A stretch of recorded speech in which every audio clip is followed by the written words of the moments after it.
الرحيم. الحمد لله رب العالمين،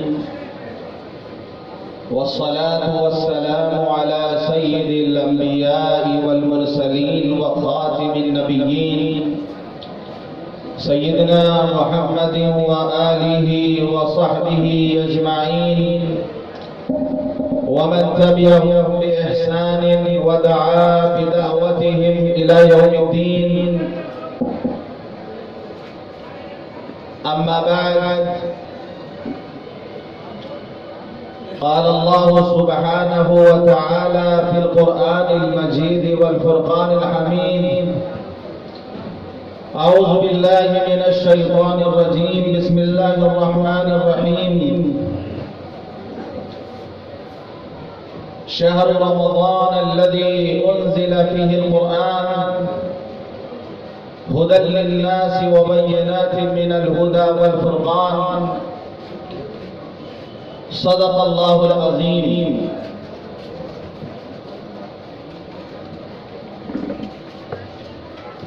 اس قدر تم پہ گراں صبح کی بیداری ہے،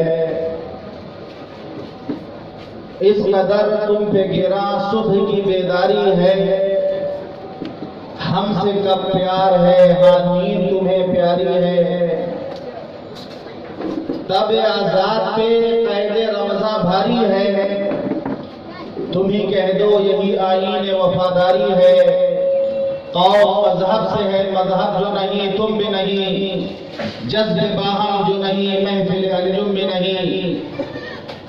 وائز قوم کی وہ پختہ خیالی نہ رہی، برق طبعی نہ رہی، شعلہ مقالی نہ رہی. رہ گئی رسم ازاں روح بلالی نہ رہی، فلسفہ رہ گیا تلقین غزالی نہ رہی. مسجدیں مرثیہ خواہ نمازی نہ رہے، یعنی وہ صاحب اوصاف حجازی نہ رہے. شور ہے ہو گئے دنیا سے مسلمان نابود. ہم یہ کہتے ہیں کہ تھے بھی کہیں مسلم موجود، وضع میں تم ہو نصارہ تو تمدن میں ہنود. یہ مسلمان ہیں جنہیں دیکھ کے شرمائے یہود. یوں تو سید بھی ہو، مرزا بھی ہو، افغان بھی ہو، تم سبھی کچھ ہو بتاؤ تو مسلمان بھی ہو. منفعت ایک ہے اس قوم کے نقصان بھی ایک ہی سب کا نبی، دین بھی ایمان بھی ایک، حرم پاک بھی اللہ بھی قرآن بھی ایک. کچھ بڑی بات کی ہوتے جو مسلمان بھی ایک. منفعت ایک ہے اس قوم کے نقصان بھی ایک ہی سب کا نبی، دین بھی ایمان بھی ایک، حرم پاک بھی اللہ بھی قرآن بھی ایک. کچھ بڑی بات کی ہوتے جو مسلمان بھی ایک. فرقہ بندی ہے کہیں اور کہیں ذاتیں ہیں، کیا زمانے میں پنپنے کی یہی باتیں ہیں.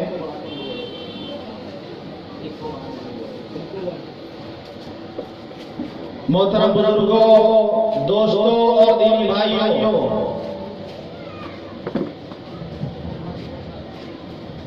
رمضان کی آمد ہے،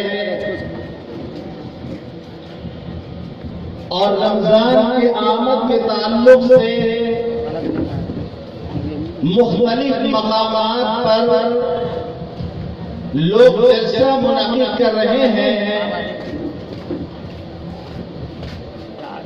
اور اس جلسے کا مقصد یہ ہوتا ہے کہ ہم رمضان مبارک کا استقبال کر رہے ہیں، رمضان کو ویلکم کر رہے ہیں. بہت اچھا جذبہ ہے. میں سلام کرتا ہوں اس محلے کے نوجوانوں کے جذبے کو. بہت اچھا جذبہ ہے کہ اس طرح سے محفل منعقد ہو، مجلس منعقد ہو، اور جس میں رمضان کے تعلق سے مفید باتیں آئیں. جیسے کہ ابھی مفتی صاحب کہ زبانی آپ نے بہت ہی مفید باتیں رمضان کے تعلق سے سنی. میں اسٹیج کا مقرر نہیں ہوں، میں اسٹیج سے تقریر نہیں کرتا، میں جلسوں میں تقریر کرنا پسند نہیں کرتا، سب جانتے ہیں۔ میں جمعے میں بیان کرتا ہوں، لیکن کچھ نوجوان ہمارے پاس گئے، خاص طور پر ہمارے چھوٹے بھائی حامد صدیقی، انہوں نے درخواست کی تو ان کی بات ہم نہیں ڈال سکیں گے۔ تو یہ اچھا جذبہ ہے، بس بتاتا یہ ہے کہ بسا اوقات ایسا ہوتا ہے کہ کوئی کام اچھی نیت سے، اچھے جذبے سے شروع کیا جاتا ہے اور بعد میں دھیرے دھیرے اس میں مبالغہ ہونے لگتا ہے اور پھر اس کو حد سے آگے بڑھا دیا جاتا ہے۔ ایک واقعہ میں عرض کرتا ہوں کہ ایک مسافر کسی گاؤں میں گیا، وہاں گاؤں والوں نے اس کو مہمان بنایا، کھانا تیار کیا گیا،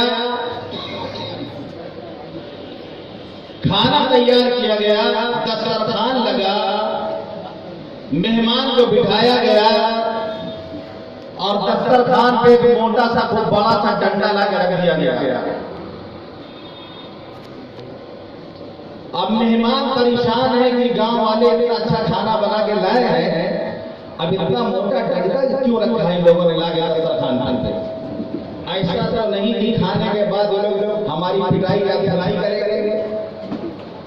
اب مہمان کی ہمت نہیں پڑی کھانا کھانے کی، ہمت کر کے اس نے پوچھا گاؤں والوں سے، پہلے بھائی یہ بتاؤ کہ کھانے کے ساتھ ڈنڈا کیوں لا کے لوگوں نے رکھا ہے؟ گاؤں والوں نے کہا کہ آپ کھانا کھائیں، پریشان نہ ہو، آپ کھانا کھائیں، ہمارے یہاں رسم ہے، رواج ہے کہ دسترخوان سے کوئی مہمان آتا ہے تو دسترخوان پہ کھانے کے ساتھ ڈنڈا رکھ دیتے ہیں لا کے آپ لوگ۔ ابھی بھی ڈر کر رہا سے وہ، کیونکہ بات صاف نہیں ہوئی تھی، ہمت نہیں کر رہا کھانا کھانے کی۔ لوگوں نے کہا بے فکر ہو کے کھائیں، انہوں نے کہا نہیں، مجھے اس کا تسلی بخش جواب چاہیے کہ ڈنڈا کیوں رکھا ہوا ہے۔ اب ایسا تو نہیں ہے کہ بات ہماری پڑھائی کرو، کیونکہ جہالت جہاں ہوتی ہے، جہالت گاؤں دیہاتوں میں وہ جہالت نہیں ہوتی ہے۔ ایک گاؤں میں ایک بزرگ گئے، اب گاؤں والوں نے کہا کہ اسے برکت حاصل کیا جائے، یہ بزرگ ہیں، یہ اللہ والے ہیں۔ تقریر ان کی ہوئی، پروگرام ان کا ہوا، اب جلسہ ختم ہو گیا، رات میں صبح ان کی روانگی تھی۔ گاؤں والوں نے مشورہ کیا کہ ان کی برکت کیسے حاصل کی جائے، ان کو گاؤں میں کیسے روکا جائے۔ تو سب نے مشورہ کیا کہ ان کو مار کے ان کی قبر یہ بنا دو، ہمیشہ ہی رہنے دیجیے۔ تو اب ڈنڈے کے بارے میں پوچھا جا رہا، کوئی جواب نہیں دے پا رہا۔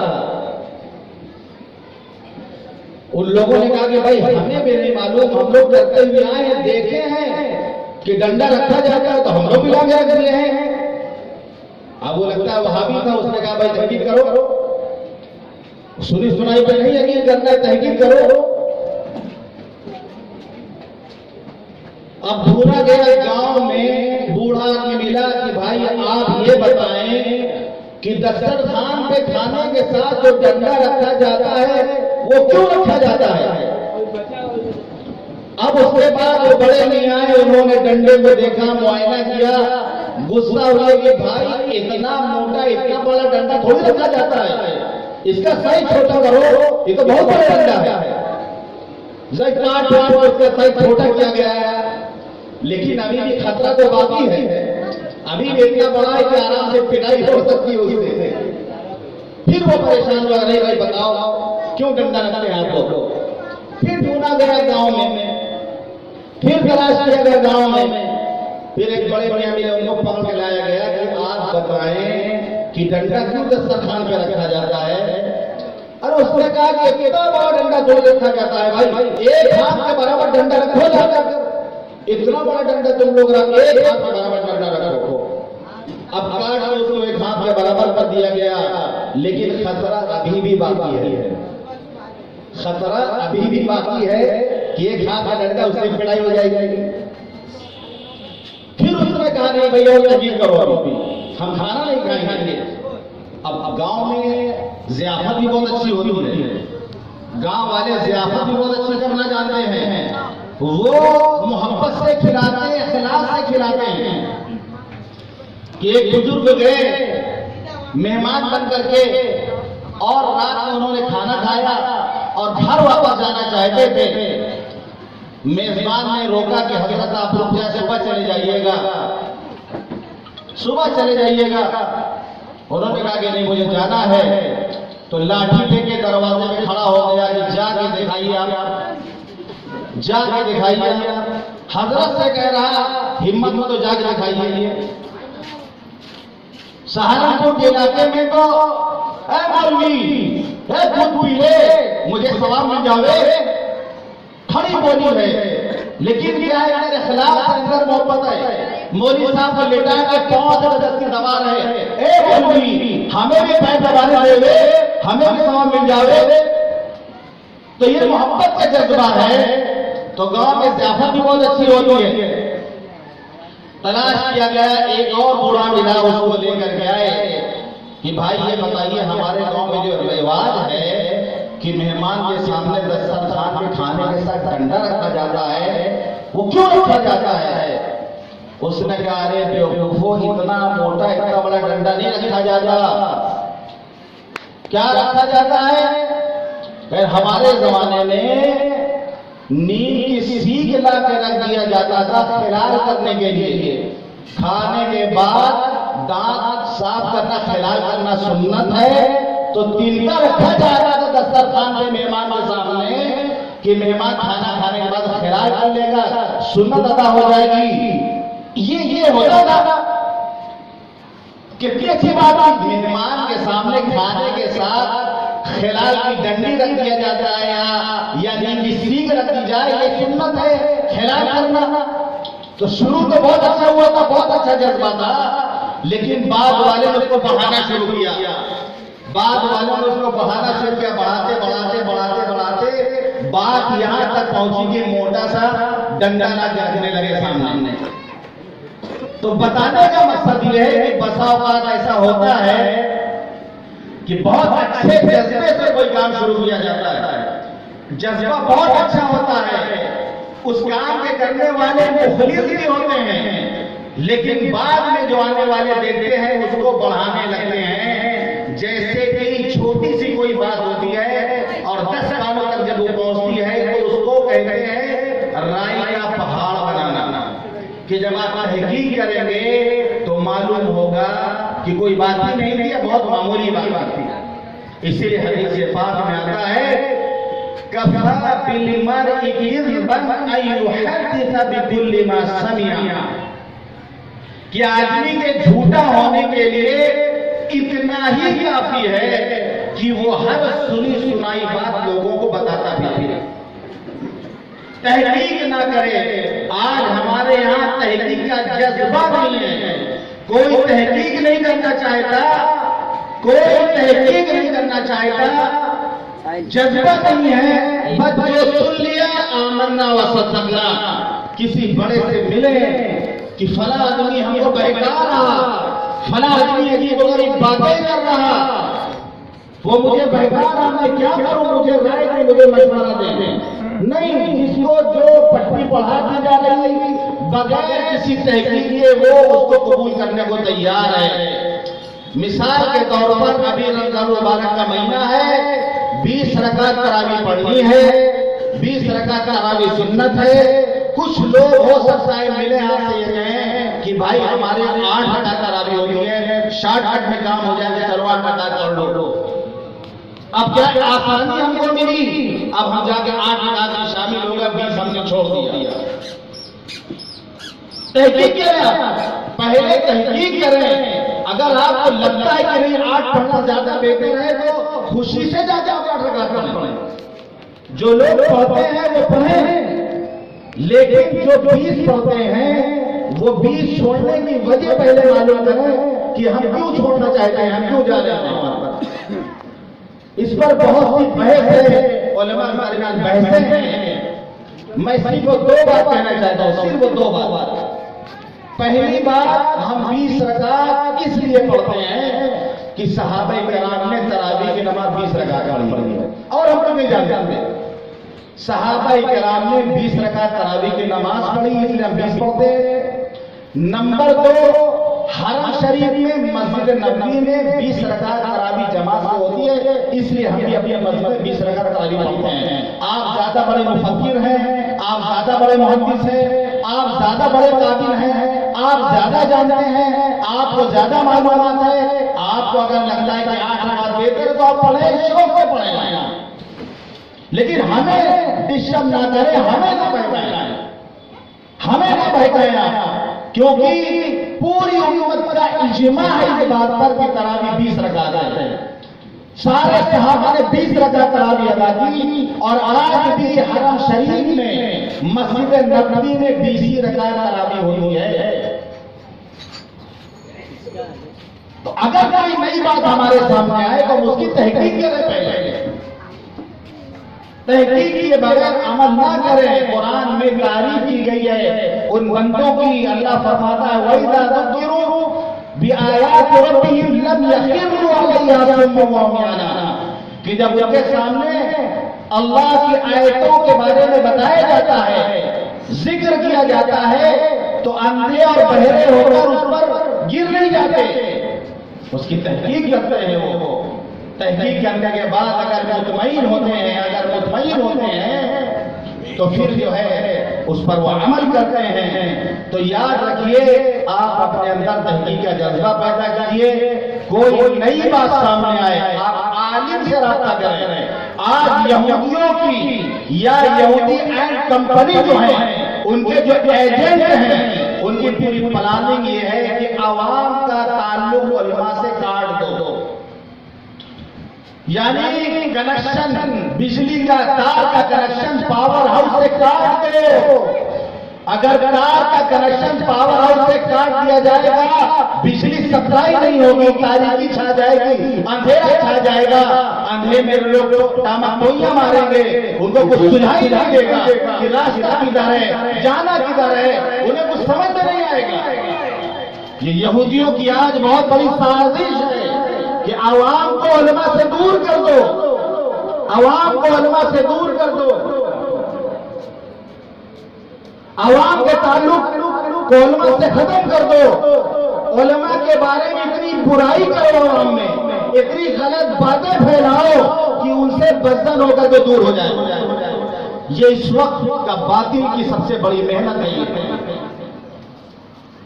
کہہ دیتے ہیں کہ مولانا کیا ضرورت ہے یار، قرآن تمہارے پاس ہے، پڑھو اس کو، قرآن گھر میں ہے، ترجمہ ہے، پڑھو۔ کیا تم عالم مولانا کے چکر میں تم لوگ پڑھتے ہو؟ خود محقق بنو، بخاری شریف کا اردو میں ترجمہ ہے، پڑھو اس کو، خود محدث بنو۔ کیا مولانا لوگوں کی باتیں سنتے ہو، ان کے چکر میں پڑھتے ہو؟ خود پڑھو، بخاری شریف کا ترجمہ اردو میں ہے، اس کو پڑھو، مسلم شریف کا ترجمہ اردو میں، اس کو پڑھو، قرآن کا ترجمہ اردو میں، اس کو پڑھو۔ یہ مولانا لوگوں کے پیچھے چھوڑ دو، ان کے چکر میں مت پڑھو۔ یہ بھی انسان ہے، تم بھی انسان ہو، وہ بھی انسان ہے، تم بھی انسان ہو، کوئی ان سے کم ہو تم؟ نتیجہ یہ ہے کہ آج کی جو نئی نسل ہے، جو نئی نسل پروان چڑھ رہی ہے، ان کو آسانی سے شکار کر لیا جاتا ہے، ان کو دام فریب میں مبتلا کر دیا جاتا ہے، ان کو بہکا دیا جاتا ہے، ان کو منع کیا جاتا ہے کہ علماء سے مت ملنا، کسی عالم سے مت پوچھنا، امام کے پاس مت جانا معلوم کرنے کے لیے۔ ہم جو کہہ رہے ہیں اس کو مان لو، کیونکہ ہمارے پاس جہالت کی ڈگری ہے، ہمارے پاس جہالت کی ڈگری ہے۔ ہم اردو پڑھ لیتے ہیں کہ بخاری کو ہم نجاری پڑھتے ہیں، لیکن یاد رکھیے ایسا تو بہت ہوا ہے کہ اللہ تعالیٰ نے رسول بھیج دیا، نبی بھیج دیا، کتاب نہیں بھیجی، ایسا بہت ہوا ہے۔ کہ اللہ نے رسول کو بھیجا، نبی کو بھیجا قوم میں، لیکن کتاب نازل نہیں کی۔ لیکن ایسا کبھی نہیں ہوا کہ اللہ نے خالی کتاب بھیج دی ہو، نبی یا رسول کو نہ بھیجا ہو، ایسا کبھی نہیں ہوا۔ جب بھی کتاب آئی ہے آسمانی، تب ساتھ میں نبی بھی آئے ہیں۔ تورات آئی تو حضرت موسیٰ آئے، زبور آئی تو حضرت داؤد آئے، انجیل آئی تو حضرت عیسیٰ آئے، اور سارے کلاموں کا سردار جب قرآن مجید نازل ہوا تو حضور پاک صلی اللہ علیہ وسلم بھی ساتھ میں تشریف لائے، کیونکہ کتاب کو پڑھ کر کے سمجھانا ہے، کتاب کو سکھانا ہے۔ وَيُعَلِّمُهُمُ الْكِتَابَ، کہ نبی کا کام یہ ہے کہ لوگوں کو کتاب کی تعلیم دیں گے، کتاب کو سمجھائیں گے، کتاب کو پڑھ کر کے بتائیں گے۔ ورنہ اگر آدمی تنہا مطالعہ کرے گا قرآن مجید کا، وہ بہک جائے گا، وہ بھٹک جائے گا، کیونکہ قرآن کے بارے میں اللہ فرماتا ہے یُضِلُّ بِهِ كَثِيرًا وَيَهْدِي بِهِ كَثِيرًا، کہ قرآن کے ذریعے لوگ گمراہ بھی ہوتے ہیں اور ہدایت بھی پا جاتے ہیں۔ اور تعجب کی بات تو یہ ہے کہ اللہ نے گمراہی کا لفظ پہلے استعمال کیا، یُضِلُّ بِهِ كَثِيرًا وَيَهْدِي بِهِ كَثِيرًا۔ تو قرآن کا مطالعہ آدمی خود سے کرے گا، بخاری شریف کا آدمی خود سے مطالعہ کرے گا، مسلم شریف کا آدمی مطالعہ خود سے کرے گا، تو بات سمجھ میں نہیں آئے گی۔ کچھ نوجوان ابھی اس محلے میں آپ کے بہک رہے ہیں، ان کو کوئی بہکا رہا، یہاں تک بات سننے کو ملی کہ ان کی زبان سے الفاظ ادا ہو رہے ہیں کہ ہم صرف قرآن کو مانتے ہیں، قرآن میں جو لکھا ہے اس کو ہم مانتے ہیں، ہم نبی کی حدیث کو نہیں مانتے، ہم نبی کو نہیں مانتے۔ یہ ایک فرقہ جسے کہا جاتا ہے اہل قرآن، اس کے ماننے والے بھی آپ کے محلے میں موجود ہیں۔ نوجوانوں کو پکڑ کر کے بہکا رہے ہیں، یہ سبق سکھا رہے ہیں کہ اللہ نے قرآن نازل کیا، قرآن میں تمام باتیں موجود ہیں، سنت پہ عمل کرنے کی کوئی ضرورت نہیں ہے۔ یاد رکھیے حضور پاک صلی اللہ علیہ وسلم نے فرمایا تھا کہ ایک زمانہ آئے گا یصبح الرجل مؤمنا ویمسی کافرا ویمسی مؤمنا ویصبح کافرا ویبیع دینہ بعرض من الدنیا، کہ ایک وقت آئے گا کہ فتنے بارش کی طرح برسیں گے۔ فتنے جس طرح تاریکیاں آتی ہیں، جس طرح تاریکی چھاتی، اسی طرح تاریکیوں کی طرح ایک بات دی کرے فتنے آئیں گے۔ حال یہ ہوگا کہ صبح کو آدمی مومن ہوگا، شام ہوتے ہوتے وہ کافر ہو جائے گا، شام کرے گا ایمان کی حالت میں، صبح ہوتے ہوتے وہ کافر ہو جائے گا۔ وَيَبِيعُ دِينَهُ بِعَرَضٍ مِّنَ الدُّنْيَا، اپنے دین کو دنیا کے تھوڑے نفع کے لیے بیچ دے گا۔ آپ نے فرمایا، امت کو آگاہ کیا کہ یہ زمانہ آئے گا۔ میں آپ سے کہتا ہوں، کھل کے کہتا ہوں کہ آج ایمان کا سودا ہو رہا، آج لوگ اپنے ایمان کو، اپنے یقین کو بیچنے کے لیے تیار ہیں۔ آج ایمان کو خریدا اور بیچا جا رہا، آج ایمان پہ بولیاں لگ رہی ہیں۔ وہ سبزی منڈی میں، مچھلی منڈی میں مچھلی کی کیا بولی لگتی ہوگی، آلو پیاز کی کیا بولی لگتی ہوگی، جو آج ایمان کی بولی لگ رہی ہے۔ اور مسلمان ایمان والے ووٹ اور نوٹ کے نام پہ اپنے ایمان کو بیچنے کے لیے تیار ہیں۔ ایک پلیٹ بریانی پر، ایک پلیٹ بریانی کے لیے بکنے کو تیار ہے مسلمان، ایک پلیٹ بریانی۔ لیکن یاد رکھیے، بریانی جب آدمی کھاتا ہے، آپ بریانی کھاتے ہیں شوق سے بھی کھانے کے لوگ، اس میں آپ دیکھتے ہیں گول مرچ بھی ہے، لونگ بھی ہے، الائچی بھی ہے، سب جو ہے بریانی میں رہتا ہے۔ لیکن بریانی کے ساتھ نہ کوئی گول مرچ کھاتا ہے، نہ کوئی الائچی کھاتا ہے، نہ کوئی لونگ کھاتا ہے۔ اس کو نکال کر کے ٹیبل پہ رکھ دیا جاتا ہے، اس کو پھینک دیا جاتا ہے، اور بریانی آدمی کھاتی ہے۔ ایک پلیٹ بریانی کے لیے جو بک رہے ہیں، جب مقصد پورا ہو جائے گا، جس طریقے سے بریانی سے لونگ، الائچی، گول مرچ کو نکال کے پھینک دیا جاتا ہے، اسی طریقے سے مقصد پورا ہونے کے بعد انہیں نکال کے پھینک دیا جائے گا۔ تو اپنے اندر تحقیق کا جذبہ پیدا کریں، کوئی بات سامنے آئے عالم سے رجوع کریں، عالم سے رابطہ کریں۔ جو آدمی یہ کہے کہ عالم سے نہ ملو، اس سے مت پوچھو، وہ تمہیں گمراہ کر رہا، وہ تمہیں بہکا رہا، اس کے بعد خود کتنا علم ہے کہ آپ کو مسئلہ بتائے گا۔ بغیر علم کے مسئلہ بتانے کی اجازت نہیں دی گئی. عام آدمی کو یہ اختیار نہیں دیا گیا کہ وہ مسائل بتائے لوگوں کو.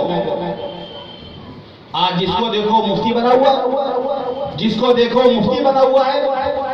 میں تو کہتا ہوں کہ مفتی دو طرح کے ہوتے ہیں. ایک مفتی وہ ہوتے ہیں جو مدرسے جا کے تعلیم حاصل کرتے ہیں, افتاء کرتے ہیں, پھر ان کو سند ملتی ہے تو وہ اوریجنل مفتی ہوتے ہیں. ایک مفتی وہ ہوتے ہیں, ایک لفظ مفت اس کے نیچے یہ لگا دیے ہو جاتا ہے مفتی, یعنی مفت والے مفتی, پھوکٹ میں مفتی بنے. تو ہمارے ہاں معاشرے میں پھوکٹ والے مفتی بہت ہیں. ہر موقع پر مسئلہ بتانے والے آپ کو مل جائیں گے, ہر موقع پر فتویٰ دینے والے آپ کو مل جائیں گے.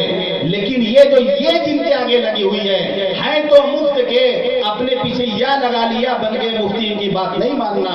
جن کے پاس سند ہے, جنہوں نے مدرسے میں تعلیم حاصل کی, جنہوں نے قرآن کی تفسیر پڑھا, جنہوں نے فقہ پڑھا, جنہوں نے بخاری شریف عربی زبان میں پڑھا کہ اللہ کے رسول صلی اللہ علیہ وسلم نے عربی زبان میں ارشاد فرمایا. امام بخاری نے صحیح بخاری میں, امام مسلم نے صحیح مسلم میں, امام ترمذی شریف میں جو حدیث لکھی وہ عربی زبان میں لکھی ہے. جنہوں نے 10 سال کھپایا لگایا اور اس کے بعد اس کی تعلیم حاصل کی انہوں نے.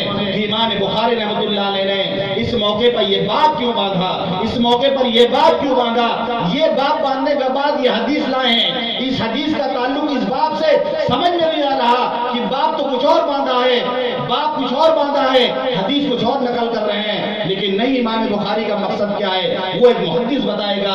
امام بخاری رحمۃ اللہ علیہ نے صحیح بخاری میں جو یہ باب باندھا ہے اس کا مقصد یہ ہے, اور یہ حدیث جو نقل کی ہے اس سے یہ اشارہ ملتا ہے, اس باب سے اس کا یہ تعلق ہے. یہ 10 سال کھپانا پڑتا ہے. اور اردو ترجمہ تو آدمی ہر آدمی اپنے حساب سے ترجمہ کر لیا. دیکھیے یاد ہے کہ ہمارے ہاں معاملہ یہ ہے کہ اگر مال کمزور ہے یا کچھ خرابی ہے تو اس کو بتا کے بیچا جاتا ہے, کیونکہ آپ نے فرمایا من غش فلیس منا, جس نے دھوکہ دیا وہ ہم میں سے نہیں ہے. الحمدللہ ہمارے علماء نے عوام کو دھوکہ نہیں دیا. مثال کے طور پہ فضائل اعمال کتاب جو ہے اس میں بے شمار ضعیف حدیثیں ہیں. ہم بھی کہہ رہے ہیں, لوگ عام طور پہ اعتراض کرتے ہیں کہ فضائل اعمال ہٹاؤ, اس کو مت پڑھو, اس میں ضعیف حدیثیں ہیں, بخاری شریف پڑھو اس کی جگہ پر. فضائل اعمال میں ضعیف حدیث ہے. حضرت شیخ نے غداری نہیں کی, جھوٹ نہیں بولا. ہر حدیث کے نیچے اگر ضعیف ہے تو ضعیف لکھا ہے, صحیح ہے تو صحیح لکھا ہے. یعنی حدیث جس درجے کی ہے اس کو انہوں نے وہاں لکھا ہے, گھپلا نہیں کیا ہے کہ حدیث ضعیف ہو اور صحیح لکھ دیا انہوں نے. ایسا آپ پوری فضائل اعمال پڑھ ڈالیں, آپ دیکھ رہے جہاں ضعیف حدیث ہے اس کا تذکرہ شیخ نے کر دیا ہے. حاشیہ میں فراڈ نہیں کیا, جھوٹ نہیں بولے, وہ امت کو دھوکہ نہیں دیا. کیوں؟ محدثین کا کہنا یہ ہے کہ فضائل میں ضعیف حدیث چلتی ہے.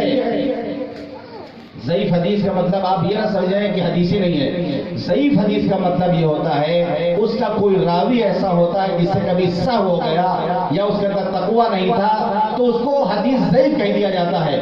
آج ہمارے معاشرے میں ارے یہ حدیث ضعیف ہے, ایسا لگتا ہے کہ حضور صلی اللہ علیہ وسلم کا ارشاد ہی نہیں ہے. یہ حضور پاک صلی اللہ علیہ وسلم کا ارشاد ہے, وہ حدیث ہے. اگر حضور صلی اللہ علیہ وسلم کا ارشاد نہ ہوتا تو حدیث ضعیف نہیں بلکہ موضوع حدیث کہا جاتا اس کو. فضائل کے معاملے میں محدثین کا کہنا یہ ہے کہ ضعیف حدیث چلے گی. روزے کی فضیلت بیان کرنا ہے, نماز کی فضیلت بیان کرنا ہے, زکوٰۃ کی فضیلت بیان کرنا ہے تو ضعیف حدیث آپ استعمال کر سکتے ہیں تاکہ لوگوں کے اندر جذبہ پیدا ہو, عمل پر وہ آمادہ ہو جائیں. اسی لیے اس کتاب کا نام ہے فضائل اعمال, یعنی اعمال کے فضائل کو بیان کیا گیا ہے, اس لیے ضعیف حدیث سے نقل کر دی گئی. ورنہ وہ شیخ زکریا جنہوں نے دوسری کتابیں جو حدیث کی لکھی ہیں کہ صرف 90 صفحات انہوں نے حدیث پر خالی بحث کی ہے کہ ضعیف حدیث کیا ہوتی, صحیح حدیث کیا ہوتی ہے. بذل المجہود. اسی طریقے سے موطا امام مالک پر ان کی کتاب اوجز المسالک, ابو داؤد کی شرح بذل المجہود, یہ کئی جلدوں میں کتاب ہے، کئی جلدوں میں یہ حضرت شیخ کا علم تھا، لیکن فضائل اعمال کو عوام کے سطح پہ لکھا تھا تاکہ یہ عام آدمی اس کو سمجھ سکے، اس کو پڑھ سکے۔ اور میں یہ کہہ سکتا ہوں کہ اس وقت قرآن مجید کے بعد اگر دنیا میں غالب اندازے کے مطابق اگر دنیا میں کوئی کتاب کہیں پڑھی جا رہی ہے تو وہ ہے فضائل اعمال۔ دنیا کے ہر زبان میں اس کا ترجمہ موجود ہے، اکثر مساجد میں اس کو پڑھا جاتا ہے۔ یہ اللہ کی طرف سے مقبولیت ہے، کیونکہ پوری امت گمراہی پر متفق نہیں ہو سکتی، پوری امت گمراہی پر متفق نہیں ہو سکتی۔ اللہ کے ہاں یہ مقبولیت ہے، یہ قبولیت کا درجہ ہے۔ تو ہم اپنے اندر یہ جذبہ پیدا کریں، یہ جذبہ پیدا کریں کہ ہم تحقیق کریں گے، ہم علماء سے جڑے رہیں گے۔ جس عالم کو بچہ سمجھتے ہوں، جس عالم کو، جس مفتی کو، جس امام کو ہم بہتر سمجھتے ہوں، اس سے ہم جڑے رہیں، کیونکہ یاد رکھیے جو پتا درخت سے لگا رہتا ہے وہ ہرا بھرا رہتا ہے، جو پتا درخت سے الگ ہو جاتا ہے وہ سوکھ جاتا ہے، ہوائیں اس کو اڑا کے ادھر سے ادھر لے جاتی ہیں۔ جو بچہ، مرغی کا بچہ جو ماں سے دور ہوتا ہے تو بلی کا شکار ہو جاتا ہے۔ تو آپ علماء سے رابطے کو مضبوط کریں، علماء اور عوام میں جو دوریاں ہیں، جو دوریاں ان کو ختم کریں، ان کی خدمت میں جائیں، ان سے مسائل پوچھیں، ان سے دینی باتیں پوچھیں، ان سے تحقیق کریں، انشاءاللہ وہ آپ کو تشفی بخش جواب دیں گے۔ تو پہلی بات تو یہ یاد رکھنا ہے کہ دشمن کی سازش کو کامیاب نہیں ہونے دینا، یہودیوں کی سازش کو کامیاب نہیں ہونے دینا، کہ ان کی سازش ہے کہ عوام کو علماء سے دور کر دو۔ ہم اس سازش کو ناکام کرنے کی کوشش کریں گے اور خاص طور سے نوجوانوں سے کریں گے۔ دوسری بات، جیسے کہ رمضان المبارک کے تعلق سے، رمضان المبارک کے تعلق سے یہ جلسہ منعقد ہوا ہے اور اس کے استقبال میں جلسہ منعقد ہوا، اور میں نے جمعہ میں یہ بھی بات کہی کہ حقیقی یہ اچھی چیز ہے، لیکن حقیقی استقبال رمضان کا یہ ہے کہ رمضان کے آنے سے پہلے ہم اس کے لیے تیار ہو جائیں، ہم اس کے لیے تیار ہو جائیں، اپنا نظام الاوقات اچھا بنا لیں کہ ہمارے نبی صلی اللہ علیہ وسلم رمضان کے آنے سے 2 مہینے پہلے سے یہ دعا شروع کر دیتے تھے، اللہم بارک لنا فی رجب و شعبان و بلغنا رمضان، کہ اللہ رجب اور شعبان کے مہینے میں برکت عطا فرما اور ہماری زندگی اتنی بڑھا دے کہ آنے والا رمضان ہمیں مل جائے۔ ابھی بھی آنے میں 1-2 دن باقی ہیں، کوئی ضروری نہیں کہ کون زندہ رہے گا نہیں رہے گا، کل بھی وہ اعلان ہو سکتا ہے، پرسوں بھی اعلان ہو سکتا ہے۔ چاند کا نہیں، انا للہ و انا الیہ راجعون کا نہیں سوچے، چاند کا اعلان کی بات کر رہے ہیں، کسی بھی وقت کسی کا بھی اعلان ہو سکتا ہے۔ تو نظام الاوقات اپنا بنائے۔ ہمارے نبی صلی اللہ علیہ وسلم 2 مہینے پہلے سے یہ دعا کرتے تھے، اور پھر جب رمضان قریب آتا تو شعبان کے مہینے میں آپ کثرت سے روزہ رکھتے تھے، کثرت سے روزہ رکھتے تھے آپ شعبان کے مہینے میں۔ ہم تو صرف ایک ہی روزہ رکھتے ہیں، وہ بھی شب برات والا روزہ، 15 تاریخ والا روزہ رکھیں گے، نہ اس سے پہلے نہ اس کے بعد۔ جبکہ 15 شعبان کو جو روزہ ہم رکھتے ہیں اس کے متعلق جو حدیث ہے وہ ضعیف حدیث ہے، اس کے متعلق جو حدیث ہے وہ ضعیف حدیث ہے۔ لیکن اگر کوئی نفلی روزہ رکھ رہا تو اچھی بات ہے، کوئی یہ نہ سمجھے کہ بس 15 کو رکھ لیا کافی ہو گیا۔ اس مہینے میں نفلی روزہ اگر کوئی زیادہ رکھنا چاہتا ہے تو اس کی اجازت ہے۔ حضور پاک صلی اللہ علیہ وسلم اس مہینے میں کثرت سے روزہ رکھتے تھے، لیکن ہاں آپ نے حکم دیا کہ رمضان سے 1-2 دن پہلے پھر روزہ نہ رکھو، 1-2 دن پہلے روزہ نہ رکھو، یعنی اب رمضان آنے والا ہے، اس کا روزہ رکھنا ہے، اس کے لیے تھوڑا پہلے سے تیاری کر لیں۔ 1-2 دن پہلے روزہ رکھنے سے منع کر دیا گیا۔ جیسے کہ میں اکثر کہا کرتا ہوں بیان میں، جماعت کھڑی ہونے والی ہے، جب ہم لوگ مسجد میں جاتے ہیں تو بعض لوگ لے کے قرآن تلاوت کیا کرتے بیٹھ کر، جٹے ہیں قرآن پڑھنے میں، میں اکثر کہتا ہوں کہ جماعت کا اکرام یہ ہے کہ کھڑے ہونے سے 1-2 منٹ پہلے آپ قرآن مجید رکھ دیں اور جماعت سے نماز پڑھنے کے لیے آپ تیار ہو جائیں کہ اللہ کے حضور میں اب حاضری کا وقت آ رہا، رکوع سجدہ کرنے کا وقت آ رہا۔ صحابہ کرام کو رونگٹے کھڑے ہو جاتے تھے کہ اب اللہ کے دربار میں کھڑے ہونے جا رہے ہیں، حاضر ہونے جا رہے ہیں، تو تھوڑی دیر پہلے سے تیاری کر اس کے لیے، یہ اکرام ہے اس کا۔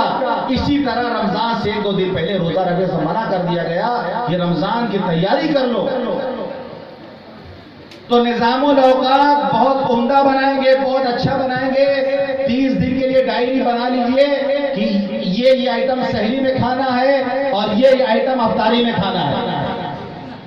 پوری لسٹ بنا لیجئے کہ یہ فلاں تاریخ کو، جیسے کہ آدمی عمرہ کرنے جاتا ہے تو وہاں سے مینو ملتا ہے وہاں سے کہ بھائی آپ 1 ہفتہ مکہ میں رہیں گے تو سنیچر کو کون سا آئٹم کھانے کو ملے گا، اتوار کو کون سا، دوشنبہ کو، یعنی پورے ہفتے کا اس میں لکھا ہوتا ہے کہ آپ کو یہ کھانا ملے گا۔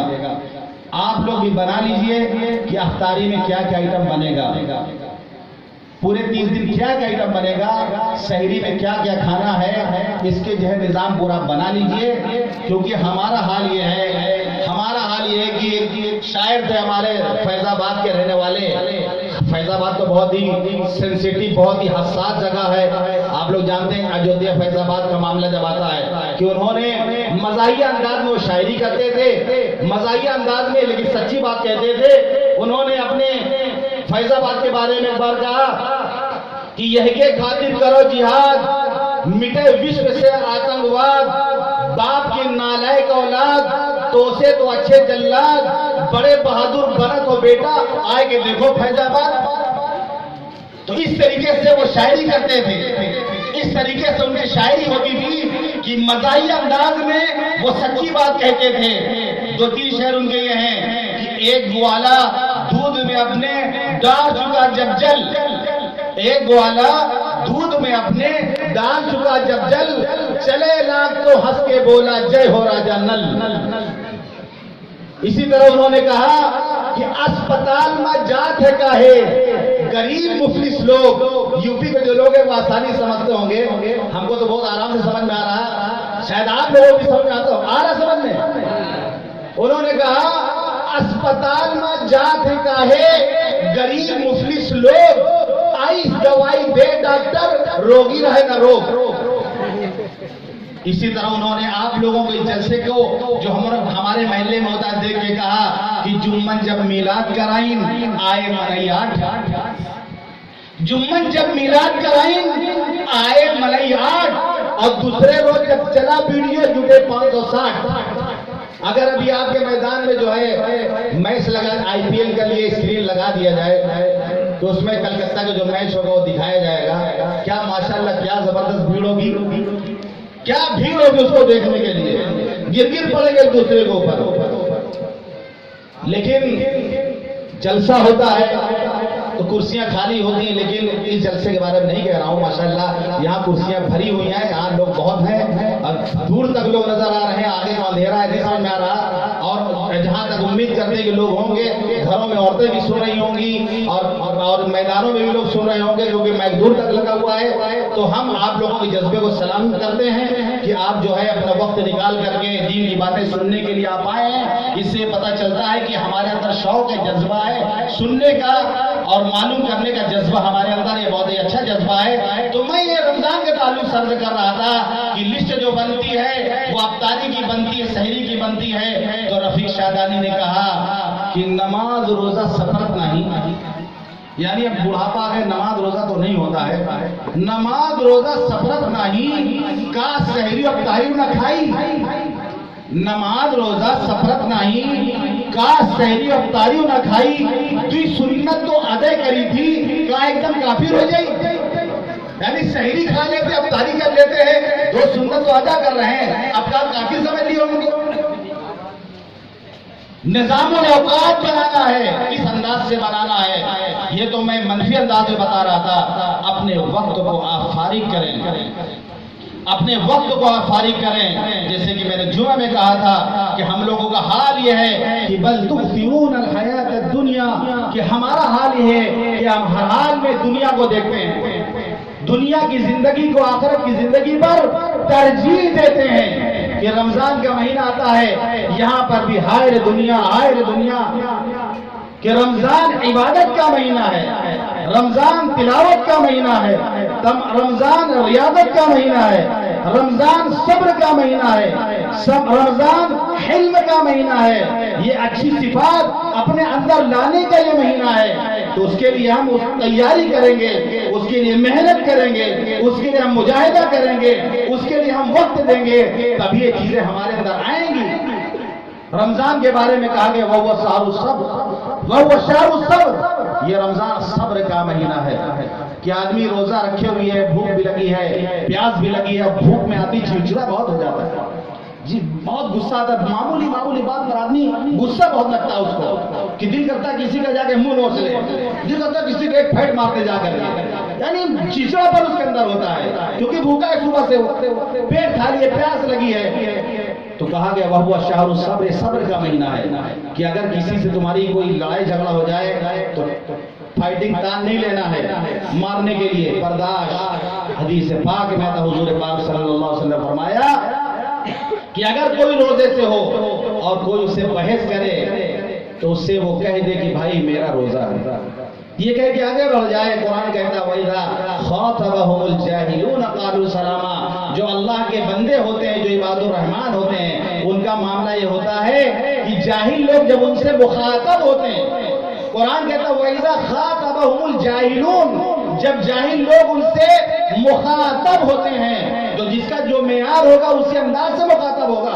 جب کہیں گے خاطبہم العلماء، خاطبہم الشعراء، خاطبہم الحکماء، کہ علماء نے مخاطب کیا، شعراء نے مخاطب کیا، حکماء نے مخاطب کیا، تو پتہ چلتا ہے کہ کسی علمی انداز میں علماء نے مخاطب کیا ہوگا، شاعر نے شاعری کے انداز میں مخاطب کیا ہوگا، حکماء نے حکمت کی باتوں کے انداز سے مخاطب کیا ہوگا۔ لیکن جب کہا گیا وَإِذَا خَاطَبَهُمُ الْجَاهِلُونَ، کہ جب جاہل مخاطب کرے تو جہالت سے مخاطب کرے گا، وہ ایسی بات کہے گا کہ غصہ آئے گا، وہ ایسی بات کہے گا کہ غصہ آئے گا۔ اس سے امید نہ رکھیں ہم کہ بہت حکمت کی بات کرے گا یا بہت علم کی دانائی کی بات کرے گا، وہ جاہل ہے، وہ جہالت کی بات کرے گا۔ وَإِذَا خَاطَبَهُمُ الْجَاهِلُونَ، کہ عباد الرحمن جو ہے ان کا حال یہ ہے کہ جب جاہل ان سے مخاطب ہوتے ہیں قَالُوا سَلَامًا، وہ کہتے ہیں کہ بھائی بحث کرنے کا ہمارے پاس ٹائم نہیں ہے، ہمارے پاس وقت نہیں ہے، ہم آپ سے الجھنا نہیں چاہتے، آپ ہمیں معاف کیجئے، السلام علیکم، سلام کر کے وہ آگے بڑھ جاتے ہیں۔ تو رمضان کو کہا گیا صبر کا مہینہ ہے، برداشت کریے، برداشت کرے آدمی، بیوی پر غصہ آئے گا، بچوں پر غصہ آئے گا، کسٹمر پر غصہ آئے گا، دکان میں جو کاروبار جو کام کر رہا ہے ان پر غصہ آئے گا، لیکن یہ سوچیں کہ جو کام کر رہا بیچارہ وہ بھی روزے ہی سے ہے، بیوی بھی بیچاری ہماری روزے ہی سے ہے، بیٹا بھی ہمارا روزے سے ہے، بیٹی بھی ہماری روزے سے ہے۔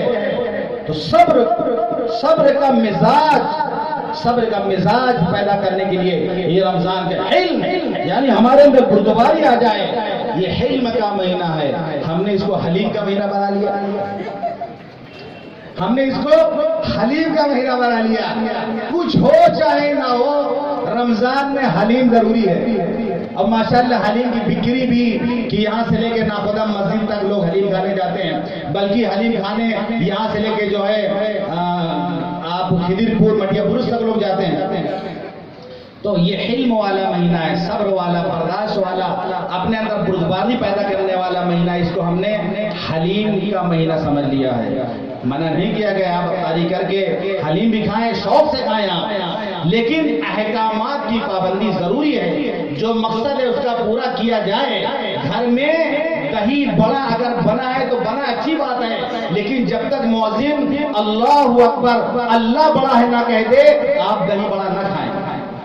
پہلے وہاں سے آواز آئے گی اللہ اکبر اللہ بڑا ہے، اب یہ والا دہی بڑا ہے، اسلام کھائیے۔ تو کھانے سے منع نہیں کیا گیا، آپ افطار کھائیں، پڑوسیوں کا خیال رکھیں، غریبوں کا خیال رکھیں کہ ان تک بھی جو ہے پہنچانے کی کوشش کریں۔ بلکہ بہت ہی آسان نسخہ میں بتا رہا ہوں کہ رمضان ابھی آنے میں کل سے ہو سکتا تراویح ہو، پرسوں سے ہو، تو جن کو اللہ نے مال دیا ہے وہ یہ کریں کہ تھیلا لے لیں، خیر آپ لے لیجئے 1 روح افزا کی بوتل، 1 کلو چینی، 1 کلو بیسن، 1 کلو چنا، کیونکہ صحیح یاد دلائے چنا تو بہت ضروری ہے اور وہ مغرب بعد کے لیے ہوتا ہے، اس لیے پہلے بیچارہ چنا کو کون کھاتا ہے، مغرب کے بعد اطمینان سے آدمی سری آتا ہے اس کو، تو 1 کلو چنا، یہ 4-5 آئٹم ایک بیگ میں رکھ لیں اور غریبوں کے گھروں میں آپ رمضان سے پہلے پہنچا دیں، تنہا پہنچائیں، ریاکاری نہ ہو، دکھاوا نہ ہو، آپ کے محلے میں، آپ کے پڑوس میں، آپ کے علم میں ہیں کہ ایسے لوگ موجود ہیں، اتنا سامان آپ ان تک پہنچائیں تو قسم خدا کی حضور پاک صلی اللہ علیہ وسلم نے فرمایا من فطر فیہ صائما کان لہ مغفرۃ لذنبہ، جو کسی روزے دار کو افطار کرا دے اللہ اس کی مغفرت فرما دے گا۔ ہم سب گنہگار ہیں، سال بھر ہم نے گناہ کیا، سال بھر ہم نے بغاوت کی، ہم پاپ میں ڈوبے ہوئے ہیں، گناہوں کے دلدل میں ہم پھنسے ہوئے ہیں، ہم سب معافی کے محتاج ہیں۔ اتنا آسان نسخہ قربان جائیے، ہمارے نبی نے بتایا من فطر فی صائما کان لہ مغفرۃ لذنبہ، جو روزے دار کو افطار کرائے گا، جو روزے دار کو افطار کرائے گا اللہ اس کی مغفرت فرما دے گا۔ یہی نہیں خالی اتنا بلکہ آگے فرمایا کہ اللہ اس کو جہنم سے آزاد فرما دے گا، وَإِذْ رَغْبَتِي مِنَ النَّارِ، اللہ اس کی مغفرت فرما دے گا، اس کو جہنم سے آزاد کر دے گا اور اس کو روزے دار کے برابر اجر بھی دے گا۔ وَكَانَ لَهُ مِثْلُ أَجْرِهِ، جتنا روزے دار کو روزہ رکھنے کا اجر ملا اتنا اجر افطار کرانے والے کو بھی ملے گا۔ یہ افطار کی بات ہے تو صحابہ نے سوال کر دیا، قربان جائیے صحابہ نے معاملے کو کتنا آسان کر دیا۔ دیکھیے یہ ہے جذبہ، سوال کا جذبہ، جب آپ نے فرما دیا ایسی فضیلت آئی تو صحابہ کو لگا کہ ہم میں سے ہر ایک کی تو حیثیت نہیں کہ افطار پارٹی کرے، ہم میں سے ہر ایک کی حیثیت تو نہیں افطار پارٹی کرے۔ آج کل افطار پارٹی کا مزاج زیادہ بن رہا، افطار پارٹی کا مزاج زیادہ بن رہا کہ فلاں جگہ افطار پارٹی ہو رہی ہے، فلاں جگہ افطار پارٹی ہو رہی ہے، قابل مبارکباد ہے روزے دار کی، وہ نہیں جاتے، وہ تو بغیر روزے دار پہنچ جاتے ہیں وصول کرنے کے لیے کہ افطار پارٹی میں روزہ رکھ کے آتے ہی کون ہے، روزے دار تو بیچارہ اپنے گھر میں روزہ کھول لیتا ہے اور وہاں اذان چاہے ہو چاہے نہ ہو پہلی سے اسٹارٹ ہو جاتا ہے کھانا پینا۔ افطار پارٹی میں تو کربلا ہو جاتے ہیں، اذان سے پہلی پہنچ جا رہے لوگ کھانے کے لیے۔ تو افطار پارٹی کا جو مزاج بن جا رہا یہ نمائش ہے، یہ دکھاوا ہے، یاد رکھیے اس پر اجر نہیں ملے گا کیونکہ اخلاص نہیں ہے، اس میں اخلاص نہیں ہے۔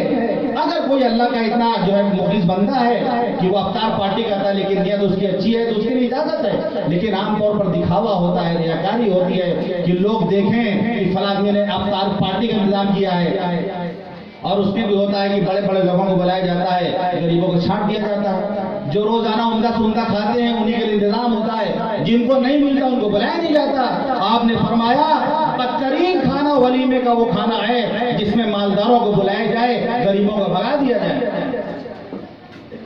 تو صحابہ نے پوچھ لیا اللہ کے رسول ہم میں سے ہر ایک کی حیثیت تو نہیں ہے کہ وہ روزے دار کو افطار کرا دے، تو آپ نے فرمایا من فطر فی صائما، جس نے روزے دار کو افطار کرا دیا 1 گھونٹ پانی سے یا 1 گھونٹ دودھ سے، 1 گھونٹ لسی سے، علی مزقۃ لبن او شربۃ من ماء، یا پانی کے شربت سے، عربی میں یاد رکھیے شربت پینے کی چیز کو بولا جاتا ہے، مشروب شراب یہ پینے کی چیز کو بولا جاتا ہے۔ سعودی عرب میں عام طور پر پینے کی چیزوں میں شراب لکھا ہوتا ہے، یعنی پینے کی چیز ہے یہ۔ اب کوئی یہ نہ سوچے یار یہاں لوگ شراب پیتے ہیں اس میں تو شراب لکھا ہوا ہے، یہ غلط فہمی نہ ہو، کیونکہ ہم لوگ چونکہ عربی تو جانتے نہیں، ہم لوگ حالت عربی آتی نہیں اور فتویٰ فوراً لگا دیتے ہیں بغیر تحقیق کے۔ بعض لوگوں نے زبان سے سنا کہہ رہے وہاں تو شراب بکتی ہے، بوتل میں شراب لکھا ہوا۔ ارے شراب عربی میں کہتے ہیں پینے کو، پینے کی چیز لیے شراب لکھا ہوا ہے۔ اب عربی تو ہمیں آتی نہیں کہ ہندوستان کا آدمی گیا سعودی عرب کمانے کے لیے، اب اس کو انڈا لینا ہے، اب جو ہے دکان پہ گیا، بقالہ میں گیا، اب اس کو انڈا چاہیے، اب عربی تو آتی نہیں کہ یار انڈا کو کیسے مانگیں گے، انڈا کو عربی میں کیا بولیں گے، اب وہ جا کے اشارہ کر رہا گول گول ایسے اشارہ کر رہا، تو وہ بولا ایش تريد، کیا چاہیے تمہیں، ایش تبغى، کیا چاہیے تم کو، وہ ایسے کر رہا، وہ عربی سمجھ نہیں پا رہا، اب یہ بولا ککڑو کو، سمجھ میں آ گیا اس کو، تو اس نے کہا بیضا، اس نے انڈا اٹھا کے دیا، بیضا بولا جاتا انڈے کو، تو عربی تو ہم لوگ آتی نہیں، اب ہندوستان کا آدمی گیا، اب اس کو جانا ہے، ٹیکسی لے لیا، عرب ڈرائیور ہے، ٹیکسی بیٹھ گیا، اب عربی میں کیسے اس کو بولے کہ رک جاؤ ہم کو پھلا جگہ اترنا ہے، یہ تو پتہ نہیں اس کو، اب گاڑی چلی جا رہی ہے، اس کو اترنا ہے، اب عربی میں کیسے بولے، تو اب ہندوستان کا آدمی وہ ڈرائیور سے کہہ رہا صدق اللہ العظیم، صدق اللہ العظیم، یعنی ہم جو قرآن پڑھ کے ختم کرتے ہیں صدق اللہ العظیم، اب اس کو وہاں استعمال کرنا جائے گا، صدق اللہ العظیم۔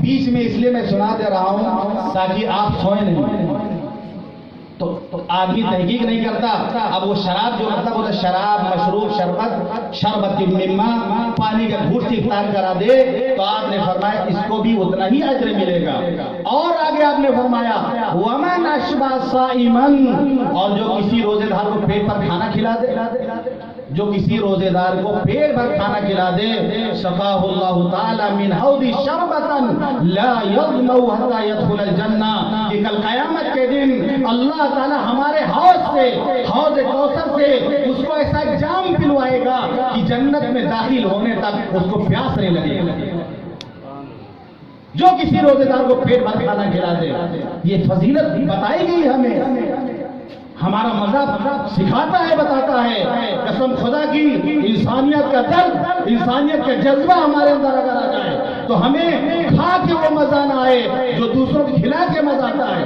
ابھی ہم نے کھانے کی لذت کو جانا ہے، کھلانے کی لذت کو ہم نے نہیں جانا، ہم نے پینے کی لذت کو جانا ہے، پلانے کی لذت کو نہیں جانا، ہم نے پہننے کی لذت کو جانا ہے، پہنانے کی لذت کو ہم نہیں جانتے، لیکن اگر یہ درد آئے گا دل کے اندر، یہ جذبہ پیدا ہوگا تو ہمیں دوسروں کو کھلانے میں مزہ آئے گا، دوسروں کو پلانے میں مزہ آئے گا، دوسروں کو پہنانے میں مزہ آئے گا، کہ مسلمان وہ ہے جو کسی بیوہ کے سر پہ آنچل نہ ہو اس کو دیکھ کر، کسی غریب کے چولہے کے بجھا ہوا دیکھ کر جو اس کے آنکھوں میں آنسو آ جاتا ہے، اس کو وہ جو ہے آنچل ڈالنے کی کوشش کرتا ہے، اس کے چولہے کو جلانے کی وہ کوشش کرتا ہے، یہ ہمیں تعلیم دی گئی۔ اگر اس درد سے مسلمان کیا انسانوں کے دل اگر خالی ہیں تو انسانی وہ جانور ہیں، ہم انسان ہیں، ہمارے اندر انسانیت ہے، شاعر نے کہا درد دل کے واسطے پیدا کیا انسان کو، ورنہ طاعت کے لیے کچھ نہ تھے کروبیاں، عبادت کے لیے فرشتے کافی تھے، رکوع سجدہ کرنے کے لیے فرشتے کافی تھے، اللہ کا ذکر کرنے کے لیے فرشتے کافی تھے، درد دل کے واسطے پیدا کیا انسان کو ہم نے اس لیے پیدا کیا کہ وہ ایک دوسرے کو دردوں کو سمجھے، وہ جہاں درد دیکھے وہاں ہمدرد بن کر کے پہنچ جائے، اسپتالوں میں جائے، ہاسپٹل وزٹ کرے، غریبوں کے یہاں جائے، مذہب نہ دیکھے، ذات برادری نہ دیکھے، کسی بھی دھرم کا ماننے والا ہو، کسی بھی مذہب کا ماننے والا ہو، وہ ہندو ہو کہ مسلمان، سکھ۔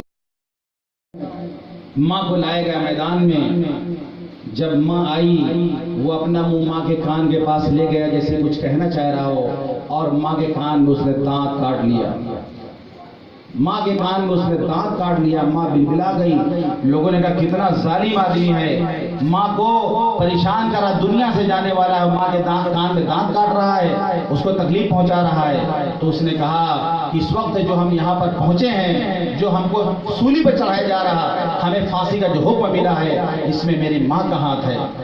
بچپن میں اگر اس نے مجھے سمجھایا ہوتا، میں پنسل کاپی کتاب چرا کے لاتا تھا، یہ مجھے کچھ نہیں بولتی تھی، میں سامان چرا کے لاتا تھا، یہ مجھے کچھ نہیں بولتی تھی، بلکہ ہمت افزائی کرتی تھی، میں جو ہے پیسے چرا کے، سونا چاندی چرا کے لاتا تھا، یہ مجھے نہیں سمجھاتی تھی، یہاں تک کہ آج میں یہاں تک پہنچ گیا کہ مرنے جا رہا ہوں، اس میں میری ماں کا ہاتھ۔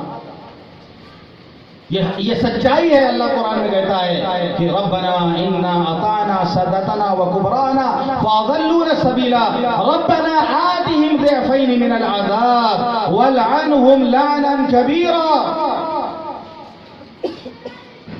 کہ اللہ ہم نے اپنے بڑوں کا کہنا مانا، ہم نے اپنے پرکھوں کا کہنا مانا. انہوں نے ہمیں بگاڑا ہے، انہوں نے ہمیں بگاڑا ہے. ہم تو چھوٹے تھے، ہم نے ضد کیا تھا ٹی وی لاؤ، ہم نے ضد کیا تھا یہ لاؤ، ہم نے ضد کیا تھا یہ لاؤ. انہوں نے میری ضد کو پورا کیا، مجھے بگاڑنے میں ان کا ہاتھ ہے.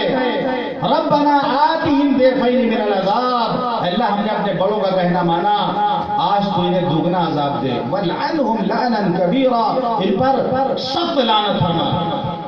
یہ بچے، یہ نئی نسل، یہ کل قیامت کے اللہ کے سامنے کہیں گے جا کر کہ بڑوں نے ہم کو بگاڑا ہے، بڑوں نے ہمیں ہماری تربیت نہیں کی. ورنہ پہلے ایسے ہوتا تھا کہ کوئی بچہ کہیں بھی شرارت کرتا تھا، پورے محلے کا کوئی بھی بڑا آدمی اس کو منع کرتا تھا، اس کو پکڑ گھر لے جاتا تھا اور ماں باپ اس کا شکریہ ادا کرتے تھے. لیکن آج زمانہ بدل گیا ہے. آج حالت یہ ہے کہ آپ کسی کو کچھ نہیں بول سکتے، ماں باپ لڑنے کے لیے آ جائیں گے، بیٹا ہمارا ہے تم اوروں کے بیچ میں بولنے والے، برباد ہو کہ اچھا ہو. آپ کسی کو ہاتھ نہیں لگا سکتے. یہاں تک کہ تربیت دینے والے جو استاد ہیں وہ نہیں مار سکتے.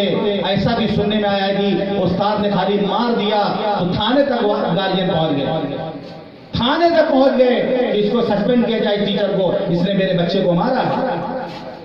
آج ہمارا ملک بدل رہا، ہندوستان بدل رہا ہے، کلچر بدل رہا. پہلے لوگ گھر کے باہر برآمدہ بنایا کرتے تھے کہ مسافر گزرے گا، دھوپ میں لوگ جائیں گے، برآمدے میں تھوڑی دیر بیٹھ جائیں گے، ہم ان کو پانی پلا دیں گے.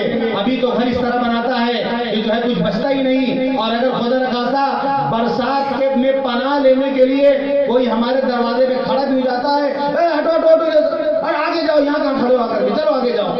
یہ حال ہو گئے.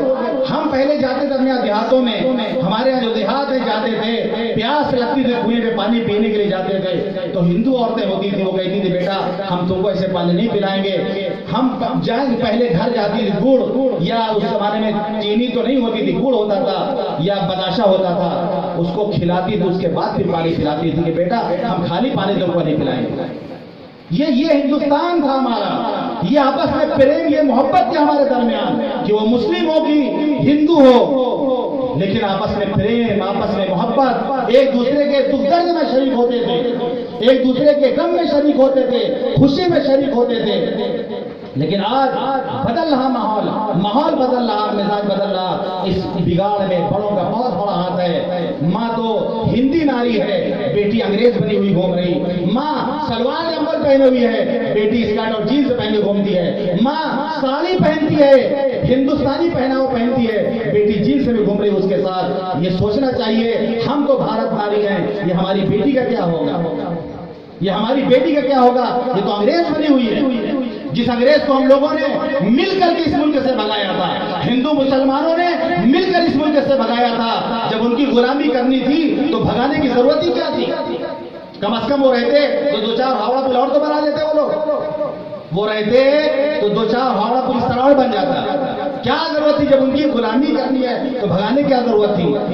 ہمارے بڑوں نے کبھی نہیں سوچا تھا کہ ہندوستان کا ماحول ایسا ہوگا یا ایسا وقت آئے گا کہ جو انگریزوں کی غلامی کرنے کے لیے تیار ہوں گے. یاد رکھیے نئی نسل امانت ہے ہمارے پاس، امانت ہے. بچوں کو 3 چیز کی ضرور تعلیم دیجیے، اس میں نرمی نہ برتیے، کوئی کمپرومائز مت کیجیے. نمبر 1 سچ بولنے کا عادی بنائیں. بچے سے سچ بلوائیں، جھوٹ پہ اس کی نکیر کریں، جھوٹ پہ اس کو تنبیہ کریں، سچ کے فوائد بتائیں، جھوٹ کے نقصانات بتائیں. اگر کبھی جھوٹ بولے اس کو سمجھائیں کہ بیٹا جھوٹ نہیں بولا جاتا. سچا بنائے اپنے بچے کو. پہلی نصیحت کہ بچے کو سچ بولنے کا عادی بنائیں، خود اس کے سامنے جھوٹ نہ بولیں. ورنہ حالت یہ ہوتی ہے کہ والدین خود بیٹے کے سامنے بولتے ہیں بیٹا یہ کام کر لو ہم تم کو چاکلیٹ دیں گے. بچے نے کر لیا، اب چاکلیٹ ہے ہی نہیں، چاکلیٹ نہیں ہے. یہ تعلیم دی ہے ہمارے نبی نے، اگر وعدہ کیا اس کو پورا کرو. اگر کہا چاکلیٹ دے دو تو اس کو چاکلیٹ دو. ایک صحابی بتاتے میں چھوٹا سا تھا، میری ماں نے مجھے بلایا کہ بیٹا آؤ ہم تمہیں فلاں چیز دیں گے. تو حضور پاک صلی اللہ علیہ وسلم نے پوچھا تم نے جو بچے کو بلایا اور فلاں چیز دیں گے تو کیا حقیقت میں دو گی؟ انہوں نے کہا جی اللہ کے رسول ہم دیں گے. فرمایا اگر نہ دیتی تو جھوٹ ہو جاتا ہے. آج ماں باپ جھوٹ بول دیتے ہیں. گھر میں لیٹے ہوئے ہیں، کوئی ملنے آیا بول دے گا تو پاپا گھر میں نہیں ہے. اب بچہ جا کے اگر یہ بولے مہمان سے کہ پاپا اندر لیٹے ہوئے ہیں اور یہ وہ کہہ رہے ہیں کہ پاپا گھر میں نہیں ہے، سچائی اس کو سکھائیے، سچ بولنا سکھائیے۔ نمبر 2، نماز کا پابند بنائیے۔ وَأْمُرْ أَهْلَكَ بِالصَّلَاةِ وَاصْطَبِرْ عَلَيْهَا، اپنی اولاد کو نماز کا حکم دو، اس پر جمے رہو، خود بھی نماز پڑھو، اپنی اولاد کو چاہے جتنا ہوم ورک ملا ہو، چاہے جتنا نیند لگی ہوئی ہو، چاہے جتنا تھکا ہوا ہو، نماز اگر اسے نہیں پڑھی کوئی کمپرومائز نہیں، اس کو اٹھائیں آپ۔ حضرت مولانا سید ابو الحسن علی ندوی رحمۃ اللہ علیہ، جن کو آج پوری دنیا جانتی ہے، انہوں نے اپنے بچپن کے واقعات لکھے ہیں کہ کبھی ایسا ہوتا تھا عشاء کی نماز پڑھے بغیر میں سو جاتا تھا، میری والدہ زبردستی اس کو جگاتی تھی کہ بیٹا تم نے ابھی عشاء کی نماز نہیں پڑھی، پہلے عشاء کی نماز پڑھو اس کے بعد سونا۔ کبھی اگر خادمہ جو کام کرتی تھی اس کے بچے سے ہماری لڑائی ہو جاتی تھی تو ہم مالک کے بیٹے تھے، وہ خادمہ کا بیٹا ہوتا تھا، لیکن میری ماں مجھ سے کہتی تھی کہ بیٹا تو پہلے معافی مانگو، اور مجھ سے معافی منگوایا، کبھی خادمہ کے بیٹے سے نہیں کہا کہ اس سے معافی مانگو، ہمیشہ مجھ سے معافی منگوایا، جس کا نتیجہ یہ ہے کہ آج مجھے معافی مانگنے میں شرم محسوس نہیں ہوتی۔ نماز کا عادی بنائے بچوں کو آپ، حدیث میں آتا ہے 7 سال کے ہو جائیں نماز کا حکم دو، 10 سال کے ہو جائیں نماز چھوڑنے پر پٹائی کرو، پہلے عادت بنے گی پھر عبادت بنے گی۔ 10 سال کے ہو جائے نماز چھوڑنے پر پٹائی کرو، ان کے بستر الگ کر دو۔ 10 سال کے ہو جائے بستر الگ ہونا چاہیے۔ یہ ہمارے یہاں بہت غلط طریقہ ہے بچوں کو جو ایک ساتھ لٹاتے ہیں، بچوں کا بستر الگ کر دیا جائے جب 10 سال کے ہو جائیں تو۔ نمبر 2، نماز کا عادی بنائیں۔ نمبر 3، ان کے اندر خدمت کرنے کا جذبہ پیدا کریں کہ وہ خادم بنے اور جو کام بھی کرے خوش دلی سے کریں، بوجھ سمجھ کے نہ کریں کہ اگر ماں باپ بھی کوئی کام بتا دے تو بوجھ سمجھ کے اس کو کر رہا، ایسا مزاج اس کا بنائیں کہ وہ جو ہے ملک ملت کا خادم بنے، کوئی کسی کام کے لیے اچھے کام کے لیے اگر کہتا ہے تو وہ اس کو کرنے کے لیے تیار ہو جائے، کہ محلے والے بھی اس کو خوش ہوں کہ یہ سوشل ورکر ہے، یہ جو ہے معاشرے میں کام کرتا ہے، یہ ہر معاملے میں آگے بڑھ کے یہ ساتھ دیتا ہے۔ بچپن سے عادت ڈالیں کہ اس کے اندر یہ خدمت کا جذبہ پیدا ہو۔ یہ بہت قیمتی باتیں تھیں، سچائی کا عادی بنائیں، نماز کا پابند بنائیں، اس کو خادم بنائیں تاکہ وہ دوسروں کے سامنے وہ رہے، ان کے دکھ درد میں شریک ہو اور وہ خادم کی حیثیت سے رہے، ورنہ اس کی گردن اکڑی رہے گی، اس کے اندر دولت کا نشہ رہے گا، اس کے اندر بڑائی پیدا ہوگی۔ لیکن اگر بچپن سے ہم نے اس کو خدمت والا جذبہ پیدا کیا تو بڑا ہو کر وہ گھمنڈی نہیں بنے گا، بڑا ہو کر وہ متکبر نہیں بنے گا، بلکہ بڑا ہو کر وہ ایک اچھا انسان بنے گا، ایک اچھا ہندوستانی بنے گا جو ملک کا نام ملت کا نام روشن کرے گا، ایک دوسرے کے دکھ درد کو بانٹے گا، اس میں شریک ہوگا۔ ضرورت اس بات کی ہے کہ ہم اپنے معاشرے کی اصلاح کریں۔ اتنی باتیں ہو گئی ہیں، تقریباً 12 بجنے والے ہیں اور زیادہ بات کہہ بھی نہیں سکتے ہیں۔ یہ جو خاص باتیں آپ کے سامنے آئی ہیں، ابھی ہمارے بعد انشاءاللہ جو ہمارے جلسے کے صدر ہیں، اللہ برکت دے ان کے عمر میں، اللہ برکت دے ان کے کاموں میں، ہمارے حافظ قاری عین الحق عبرت صاحب دامت برکاتہم، یہ ہم سب کے بڑے ہیں، ہم سب کے سرپرست ہیں۔ اللہ تعالیٰ ان کے سایہ عاطفت کو تا دیر ہم پر قائم رکھے۔ انشاءاللہ ان کی دعا پر یہ جلسہ ختم ہوگا۔ یہ جو باتیں آپ کے سامنے رمضان کے تعلق سے آئی ہیں، مفتی صاحب نے بھی بہت اچھی باتیں آپ کے سامنے رکھی، مجھ سے بھی جو ہو سکا رمضان کے تعلق سے اصلاح معاشرہ کے تعلق سے جو باتیں آئیں وہ میں نے عرض کر دی، جو حق لگا جو سچ لگا وہ میں نے کہہ دیا۔ ہم اللہ سے دعا کرتے ہیں کہ اللہ تعالیٰ اسی طرح ہمیں حق بات کہنے، آپ کو حق بات سننے اور ہم سب کو مل کر حق پر عمل کرنے کی توفیق عطا فرمائے۔ وآخر دعوانا